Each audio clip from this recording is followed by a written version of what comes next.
Je me sens indépendante, c'est moi qui loue l'appartement, donc c'est vrai que j'ai besoin de cette indépendance aussi, de me sentir utile et de savoir que je peux le faire toute seule. Même si Romain est toujours pas loin derrière. Depuis quelques mois, Chloé travaille pour une grande agence de mannequinat aux États-Unis. Sa plastique est très appréciée des Américains. Elle peut gagner jusqu'à 4 000 € par jour. Mais contrairement à ce que l'on peut croire, son titre de Miss France ne lui sert à rien ici. La petite Française est une parfaite inconnue dans les agences. Comme quoi. Même si Miss France, je l'ai réussi par moi-même, mais j'ai envie de faire autre chose et de montrer aux gens et de me montrer à moi-même que je peux réussir sans Miss France. Voilà. C'est vrai qu'aux États-Unis, au jour d'aujourd'hui, j'ai signé avec Elite. Je ne leur avais pas dit que j'étais Miss France. Et ils m'ont pris pour moi, pas pour une écharpe ou une couronne. Donc c'est ça, je suis contente pour ça.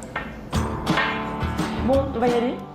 Et pour mettre toutes les chances de son côté, Chloé refait régulièrement son book en l'alimentant avec des nouvelles photos. C'est grâce à ça que les magazines et les agences de pub peuvent la contacter. Aujourd'hui, elle a rendez-vous avec un photographe. C'est elle qui doit débourser 200 $ pour ce shooting. Objectif, casser son image de reine de beauté un peu lisse.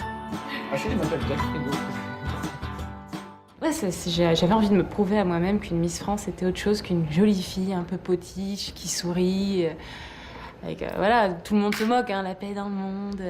Même moi, je suis la première à me moquer, donc voilà, faut montrer qu'on est autre chose que ces jolies filles qui servent à rien, quoi. Mais ouais, t'as totalement... Et Jack, le photographe. Ça me change de mes tenues habituelles, hein. Moi je suis plus jean basket, mais bon, faut être un peu plus rock and roll. Le shooting va durer 4 heures. Avec ses photos, Chloé vise la une des magazines de mode les plus branchés. Parfait, c'est bien.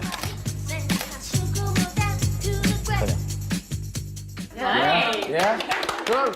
Okay, thank you. Devenir un mannequin célèbre et pourquoi pas retrouver une petite notoriété. La jeune femme est bien décidée à se faire un nom à Hollywood.